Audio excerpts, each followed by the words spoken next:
Vou tentar falar pouco, o que deve ser fácil de cumprir depois de ter falado o Dr. Miguel Veiga. Quero também cumprimentar a Dra. Manuela Ferreira Leite e o Dr. Francisco Balsemão, não por uma ser colaboradora do meu jornal e o outro ser proprietário, mas pelos lugares que ocupam neste partido e neste instituto, e cumprimentar naturalmente também o Dr. Miguel Veiga, que também é administrador da empresa, e portanto estou aqui rodeado e em perigo de ser despedido, e o Dr. Paulo Rangel. Algumas das coisas que eu disse, naturalmente, já disse o Dr. Miguel Veiga, porque a intervenção do Dr. Veiga foi como uma bíblia, tratou de tudo. E eu não sou do povo PSD, já votei PSD, já votei em muitos outros partidos. Eu, aliás, nasci e cresci numa família de fundadores do Partido Socialista, estudei 11 anos no Colégio Moderno do Dr. Mário Soares. Na quinta da minha família, na Beira, apareciam republicanos, laicos, socialistas, maçons, discutiam o reviralho. Em 69, com 13 anos, andei a distribuir votos da CUD contra a ala liberal, onde se candidatou o Dr. Balsemão. Na faculdade fui esquerdista, anticapitalista, furioso, onde me encontrei, aliás, com alguns distintos membros deste partido. E mais tarde, pouco mais tarde, logo a seguir ao 25 de Abril, curei. Mais tarde fundei o Clube da Esquerda Liberal, com outros membros distintos deste partido, nomeadamente o Dr. Pacheco Pereira. E como jornalista durante anos fui especialista em Partido Socialista e não em Partido Social Democrata, do qual fiz muito pouca coisa, alguns conselhos nacionais e o célebre Congresso de Fevereiro de 95, em que o Dr. Nogueira sucedeu ao professor Cavaco. Portanto, não sei se sou uma pessoa muito indicada para falar aqui, mas vou tentar dizer aquilo que eu acho. Na minha juventude, ficou-me da memória, porque era muito sublinhado com esperança na minha casa, as intervenções na Assembleia Nacional do Dr. Sá Carneiro, do Dr. Francisco Balsemão, do Dr. Miller Guerra, do Dr. José Pedro Pinto Leite, e também tenho na memória a fundação do Expresso como um marco importante na oposição. E esta, digamos, foi a minha primeira visão daquilo que havia de ser o PSD. E eu, aliás, aproveitando este conhecimento que tive de perto do Partido Socialista, posso tranquilizar-vos e dizer-vos que o anunciado suicídio do PSD, a célebre crise do PSD, é temporária. Porque no dia em que o PS perder o poder, o PSD ganha o poder e o cimento volta a unir o cimento do poder volta a unir o PSD todo, e, como dizia o Churchill, a oposição nunca ganha eleições, é sempre o governo que as perde, e o que resta saber é se o PSD ir para o governo é melhor para o país ou se lhe é, como muita gente achará neste momento, totalmente indiferente. E é disso que eu tentarei falar aqui. O PSD foi fundado, como eu já disse, por pessoas da ala liberal do regime anterior. Eram, talvez com o Dr. Soares e poucos mais, os primeiros europeístas a sério em Portugal. Depois juntaram-se diversos reviralhistas, entre os quais o Dr. Miguel Veiga, o Dr. Cunha Leal, o Dr. Montalvão Machado, enfim, vários outros, o Olívio França, já Augusto Seabra, e depois uma enorme massa de gente que não era socialista ou não gostava da ideia do socialismo, muitos deles vindo de estruturas até da antiga ANP ou da antiga União Nacional. E nos primeiros anos do PSD eu quero crer que os liberais, ou sociais-liberais, sociais com preocupações sociais, comandaram sempre o PSD, com o Dr. Sá Carneiro, sem dúvida, com o Dr. Balsemão, depois na AD. Mas, a partir de determinado momento, eu penso que se pode situar isso com o professor Mota Pinto, que tinha saído do PSD e depois voltou para o PSD, por volta de 83.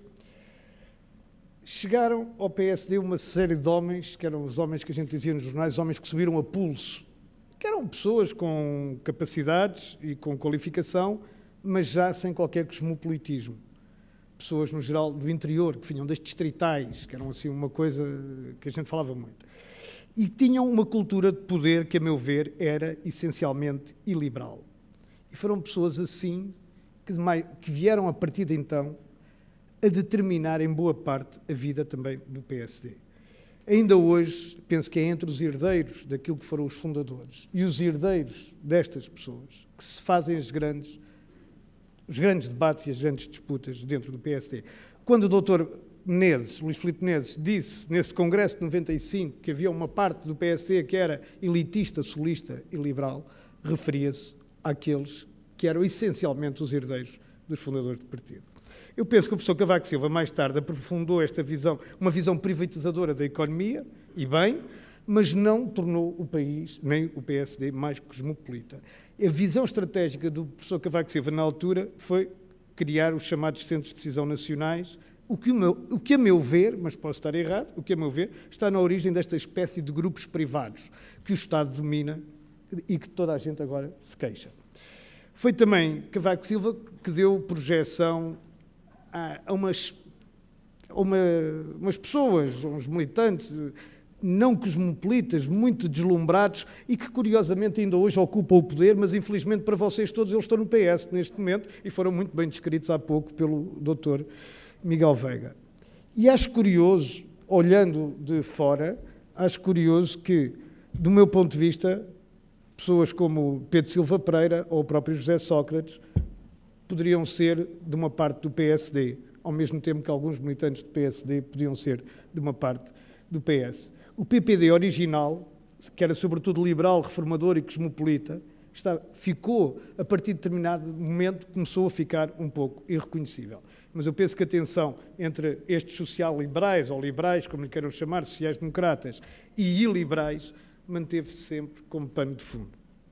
A institucionalização do PSD, do meu ponto de vista, foi como a dos outros partidos. Todos os partidos em Portugal têm uma estrutura que, se pensarmos, é no essencial centralista, baseiam-se em células ou secções, neste caso, depois em distritais e depois numa comissão nacional que tem uma comissão política. Isto é uma visão leninista. Os partidos em Portugal não assentam em bases comunitárias e abertas, mas sim nem em organizações da sociedade civil, mas em estruturas fechadas, que são bairristas, corporativas, e têm tendência a desenvolver uma forma singular de poder e de domínio que gera uma lógica interna própria, uma mundivisão limitada.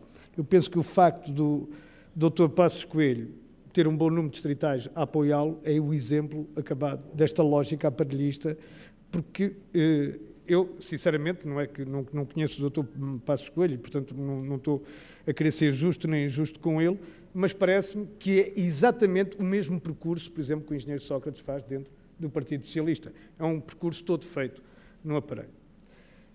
Esta tensão, portanto, que há dentro do PSD, a meu ver, uma tensão entre um partido que quer o poder, porque quer o poder, e um partido que quer reformar o poder, de modo a que nenhum partido possa ocupar o Estado. E esta sempre foi a maior tensão interna no PSD.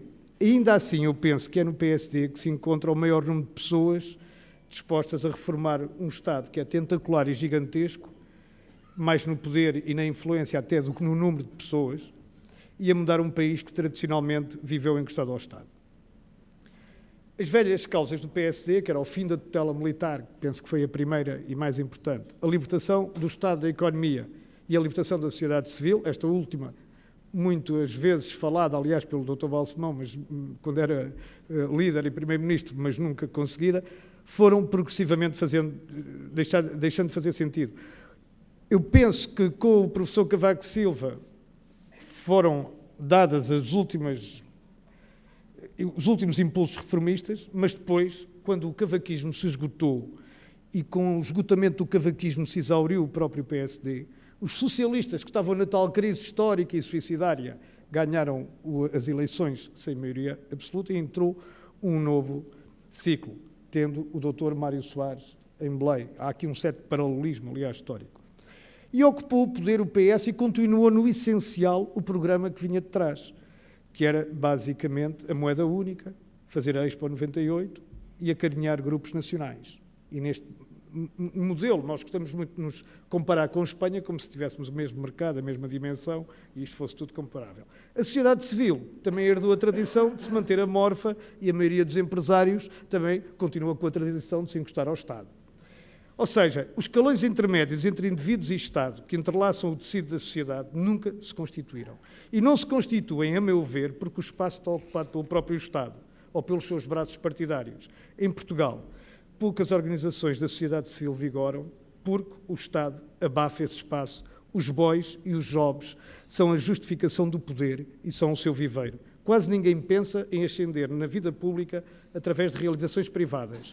E os poucos que o conseguem fazer distinguem-se por olhar para a política com bastante desconfiança e temem muito envolver-se demasiado nela. Podem apoiar este ou aquele candidato, ou este ou aquele partido, pontualmente, mas não se envolvem, no geral, muito mais que isto. E basta ver a constituição de governo, do Parlamento e das diversas entidades políticas, nomeadamente as câmaras municipais, para verificar que a maioria das pessoas são oriundas do próprio setor público ou são oriundas das juventudes partidárias e dos aparelhos políticos. Eu acho que este é um dos problemas. E a cultura dominante em Portugal é esta. Há uma tradição de corporativismo que o salazarismo aprofundou.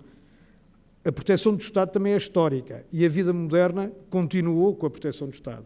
A atual crise, aliás, fez até o Estado parecer indispensável. O abençoado BPN foi salvo pelo Governo porque tinha um risco sistémico e, no fim do dia, as pessoas que não puseram dinheiro no BPN porque desconfiavam do BPN, perderam dinheiro, porque hoje o BPN, que dava quase o dobro dos juros, está na Caixa Geral de Depósitos e não há risco nenhum para o dinheiro. Ninguém pode acreditar num sistema que funciona assim, por muitas justificações técnicas que existem para este sistema. Uma das coisas que sempre me surpreendeu nas diversas campanhas eleitorais que fiz com qualquer partido foi muita gente, e a doutora Manuela Ferreira Leite deve saber isto, dizer: faça qualquer coisa por nós, olhe por nós. Neste país, parece que ninguém tem autoconfiança para viver sem eles, sem o Estado, sem os políticos, sem os partidos, sem o governo. Para mim, isso é extraordinário. E, portanto, para ser importante e decisivo, o PSD, nesta fase política, devia cortar com esta cultura e voltar ao impulso reformista. Isso parece-me absolutamente óbvio. Eu penso que tem tentado fazê-lo. Fazê-lo na oposição é mais difícil do que fazê-lo a partir do poder, porque na oposição pode-se ter um grande impulso reformista, mas se as reformas não forem aprovadas, ninguém dá por elas. Mas provavelmente também é preciso ter mais coragem, como disse o Dr. Miguel Veiga no discurso, na própria enunciação.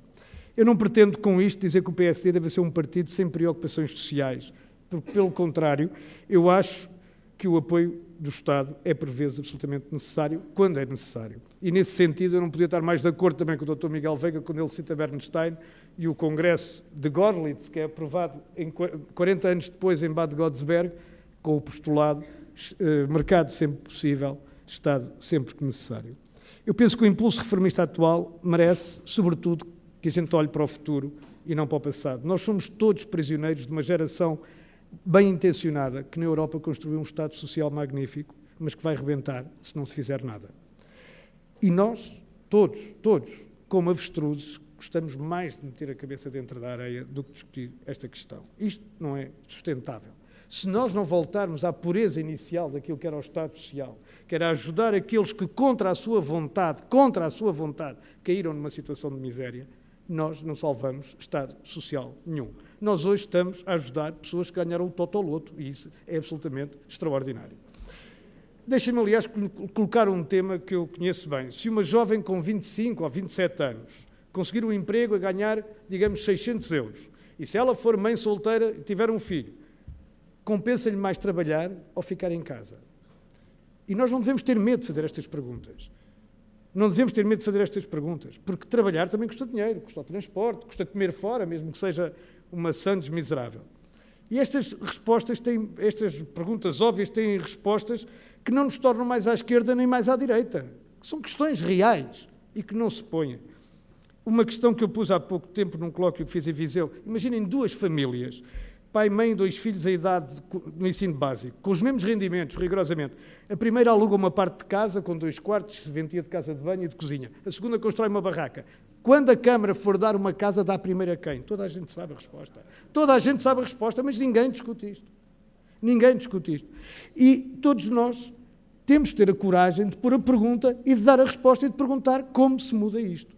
Porque isso é o essencial. Ninguém acredita num regime assim. Ninguém pode acreditar, nenhum jovem pode acreditar num regime assim. Este politicamente correto, o discurso único nas áreas sociais, na educação, na justiça, na saúde, é tremenda. Esta pressão é tremenda. Nós, na verdade, não discutimos os problemas, mas discutimos soluções de problemas dentro de quadros de referência que, em si, muitas vezes são falsos. Vejam o que se passou hoje com a aprovação do casamento homossexual. Há uma palavra inteira que, por lei, muda de significado. Deixou de ser a junção de pessoas de sexos diferentes para a junção de 2 pessoas, ponto final. Mudou de significado. Isto é a nova língua que falava o Orwell há 40 anos, ou há 50 anos. Nós, qualquer dia, passaremos também a ter impessoas, como ele dizia, que eram as pessoas de que não se podem falar, ou crime-ideias, que são as ideias que eu tenho, que são criminosas, como é óbvio, vão dar cabo do Estado. E, portanto, mas para dar um exemplo mais antigo, para que não se despertem agora as paixões sobre esta questão, que é de hoje, deixem-me só dizer isto. Uma sociedade que começou por dar seringas aos drogados, antes de dar aos diabéticos, não está boa da cabeça. E foi o que Portugal fez. Mas não foi só Portugal. Toda a Europa faz isto. Toda a Europa faz isto. E se nós não questionamos isto, claro que há milhões de justificações técnicas, de segurança, de não disseminação da SIDA e tudo isto. Mas isto é esquecer os valores de que falou o Dr. Miguel Veiga, mesmo há pouco. Como combater o discurso único sem perder votos e sem ficar isolado? É um desafio, e eu não sou político, sou jornalista, creio que a verdade tem as suas vantagens e pode trazer muita gente para o debate político, mas penso que um dos problemas é nós próprios termos medo das consequências das nossas palavras e com isso não se fala a verdade. Eu penso que a verdade inconveniente não é aquela que o Al Gore anda a pregoar. A mais inconveniente das verdades é que nós racionamos sobre raciocínios, sobre construções e deixamos de pensar com base na realidade. E a realidade é péssima. A educação é uma calamidade. Não é só por não haver liberdade de escolher as escolas para os filhos, ou por não haver cheques de ensino, ou por não haver essas coisas. É sobretudo porque não se ensina nada, não se exige nada. As universidades continuam a ser locais fechados, onde quem carrega a pasta do catedrático é que é promovido. As universidades privadas continuam a ser sítios onde só se dá ensino de sebenta. O Estado nunca exigiu que tivessem um laboratório, que fizessem uma faculdade de medicina, ou de química, ou de outra coisa qualquer.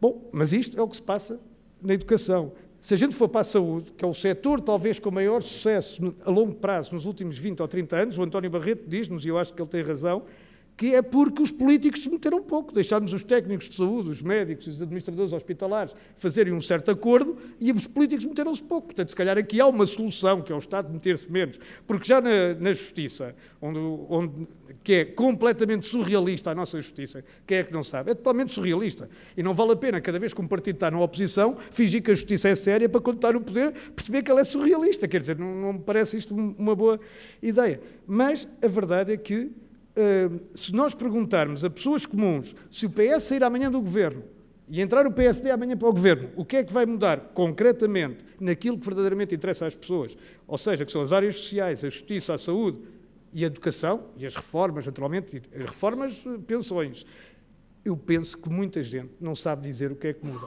E isso é, ou porque tem a concepção que não muda nada, ou porque vocês não sabem explicar, ou porque a culpa é da comunicação social, ou qualquer coisa, mas alguma coisa se passa. Eu acho que o Partido Social Democrata pode falar do endividamento externo e das escutas, das obras públicas, terá muita razão, a mim convenceu-me, mas eu penso que é preciso ligar isso tudo à vida real das pessoas.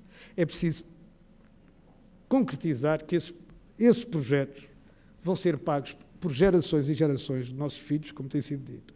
E se não produzirmos bens transacionáveis, nem sequer os chegamos a pagar. É necessário que se entenda que as margens de exclusão social vão agravar-se. O endividamento pode levar a rupturas terríveis. É necessário ligar isto à necessidade de produzirmos mais e com mais eficiência e com menos proteção estatal. Mas isso o PSD diz tudo.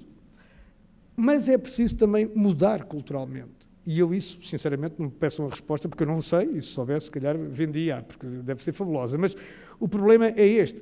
Nós passamos a vida a ouvir a velha conversa dos licenciados nas caixas de supermercados. Eu digo às minhas filhas que é melhor ser caixa de supermercado do que ser desempregado. E essa mentalidade é preciso incuti-la em Portugal.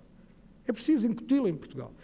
O PSD precisa de um discurso a favor da recompensa, mas também a favor da punição, que é um discurso que ninguém tem em Portugal. O programa do Giuliani em Nova Iorque, só por preconceito ideológico é que se pode considerar de direita. Eu nunca percebi, porque não é possível a gente andar em Lisboa e ver o que se vê. Não é um problema só de criminalidade. Basta passar ali em determinados bares e ver crianças de 14 anos em coma alcoólico à frente dos polícias, quando é proibido vender álcool a menores. Ou seja, isto é aquilo que se costuma dizer, e perdoem-me a expressão, a bandalheira completa. E o discurso dos direitos que nós todos fazemos, também precisa de um discurso sobre os deveres. Eu, por exemplo, defendi a manutenção do serviço militar obrigatório ou de um serviço cívico equivalente, que a JSD propôs o fim. Eu acho que foi lamentável. A nossa relação com a sociedade, desde então, é apenas a de pagar impostos. Eu acho isso muito pouco para construir uma comunidade. Muito pouco para construir uma comunidade. Não deve, eu acho que, a partir daqui, há muitas coisas que se podem dizer. O Dr. Veiga já disse, a política sem ética é uma vergonha. Eu concordo inteiramente, era uma frase do Dr. Sá Carneiro, aliás, a ética republicana que ele falou, no sentido da coisa pública e das regras públicas, não posso ser mais a favor. Eu não percebo diversas coisas, não percebo como é que se admite que uma pessoa minta no Parlamento, não percebo como é que não há uma força para que uma pessoa que está a ser, como foi o Dr. Dias Loureiro, tão pressionado, não se tenha demitido imediatamente do Conselho de Estado. Devo dizer, Dr. Manuel Ferreira Leite, que não percebi também a candidatura do Dr. António Preto, a menos que o PSD esteja absolutamente convencido da inocência destas pessoas e que elas são perseguidas pela Justiça e faça fincapé também nessa matéria e afronte a Justiça naquilo que acha, se acha que eles estão a ser perseguidos por razões políticas, porque isso também é grave. Agora, pura e simplesmente fazer um discurso a dizer, bom, a Justiça resolve, eu penso que é um eufemismo, porque eu acho que o Estado tem que ser implacável, tem que ter muito menos leis e ser muito mais implacável. E a implacabilidade na ética republicana começa por cada um de nós, não começa pelos outros, começa de cima para baixo. Eu acho que este discurso é mais importante. Eu penso que este discurso é mais importante do que uma espécie de discurso que pode contrariar uma coisa que hoje chamamos de modernidade e que a mim também não me motiva nada, que é esta coisa dos homossexuais, casamentos, abortos, não sei quantos, que eu, sinceramente, no geral, tendo a concordar com as posições que têm vindo a ser as posições. Ainda hoje o Dr. Aguiar Branco fez uma proposta no Parlamento com a qual eu, pessoalmente, concordo inteiramente, mas também não me parece que seja bom um partido não olhar para estes temas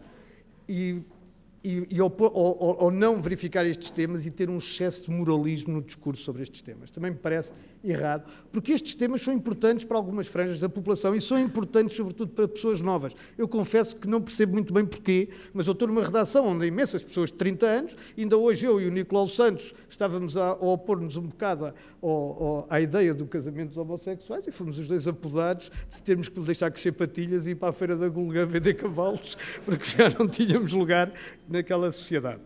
Eu penso que o PSD precisa, enfim, de um novo discurso, do discurso do mérito individual, do mérito do esforço. E veja-se naquele exemplo que eu dei das duas famílias com a casa, como esta sociedade, longe de recompensar o mérito, penaliza o mérito e recompensa quem a ameaça. Compra quem a ameaça, mas não recompensa o mérito. E precisa também de descentralizar-se o país. Não é só os órgãos de Estado, é preciso descentralizar o país todo. Precisa de uma coisa que eu penso que disse aqui o Dr. Miguel Morgado na outra sessão, que me pareceu uma frase muito feliz, que é descolonizar o Estado. E precisa de exigência na educação, e precisa de exigência na justiça, sobretudo muita exigência na justiça. E, a meu ver, precisa de um Estado, como já disse, com menos funções, com menos leis, mas implacável na aplicação da lei. Precisa de defender o Estado do próprio assalto que os partidos lhe fazem. Precisa de um Estado independente. E para isso é preciso reformar, de facto, todo o sistema político. Eu concordo com o Dr. Veiga quando ele diz que é preciso reformar também o sistema político. Abrir-se à participação, como está a fazer agora, e que o faça sem medo de chocar, como fez o Dr. Sá Carneiro na sua época. Penso também que o PSD se precisa de abrir mais à ideia de Europa, de mais Europa, da globalização, da imigração, da vinda de imigrantes, de abandonar aquilo que é um reacionarismo típico português, que mistura uma proteção do Estado com a desconfiança daquilo que é novo. Se o PSD não caminha nesta direção, em muitos aspectos torna-se redundante em relação ao Partido Socialista e, noutras questões, torna-se demasiado antiquado. Eu penso que isso são dois riscos, porque o PS, hoje em dia, não tem qualquer ideologia, senão a da ocupação do poder pelo poder. E, portanto, ele faz o que for necessário. O Partido Socialista hoje, se for necessário proclamar-se liberal, proclama-se liberal. Se for necessário proclamar-se marxista, proclama-se marxista. Se for preciso proclamar-se outra coisa qualquer, proclama-se outra coisa qualquer, outra coisa qualquer exista. Uma coisa qualquer. Agora, e portanto, se o PS está a transformar progressivamente num partido de Estado, o PSD deve ser o partido das pessoas simples, dos empresários, dos gestores, o partido que os defende a eles, aos interesses, e que mais do que chavões do tipo de defesa do mercado ou de defesa da sociedade civil, que são bons para círculos destes, é importante que as pessoas sintam que estão a ser defendidas por elas, não no sentido de as proteger, mas no sentido de elas terem oportunidades iguais, e no sentido do mérito de ser recompensado, e no sentido do demérito de ser penalizado. Isso eu penso que é muito importante. É muito importante que alerte os jovens para o que está a passar, para a herança que vamos deixar à geração deles, que defenda aos cidadãos da voragem dos impostos, que não pense primeiro no Estado e depois nas pessoas, que é uma tendência muito grande dos partidos, que é olhar para as contas públicas e dizer como é que vamos resolver as contas públicas. Ninguém pensa como é que vão resolver as contas daquela senhora que tem que pagar a casa e que tem que pagar isto e que tem que fazer contas no fim do mês e que a gente vai lá tirar 10%, 15%, 20%, enfim, o que for preciso. Que tenha coragem, ainda que não acerte sempre, porque se não o fizer, eu penso que corre o risco de não acertar nunca. Deve ser também um partido da responsabilidade política, da responsabilização individual dos cidadãos, a começar, como já disse, pelos que estão nos cargos de topo do Estado. Deve ser o partido da liberdade individual, da criatividade nas artes, da pluralidade, mas da verdadeira pluralidade, que é o oposto do discurso único em que tem vivido. Aliás, muitas vezes em conluio com o PS e com a generalidade dos políticos e dos intelectuais bem-pensantes. Deve ser um partido que permita que todos se expressem sem complexos. Eu disse aquilo que o PSD deve ser, do meu ponto de vista. Peço-vos imensa desculpa se nada disto for o vosso PSD, porque, na verdade, eu só estou aqui a falar porque o PSD deve ser um partido central na democracia para a realização do pluralismo, da tolerância e do desenvolvimento do país. E foi, nesse sentido, esta minha modesta contribuição. Muito obrigado.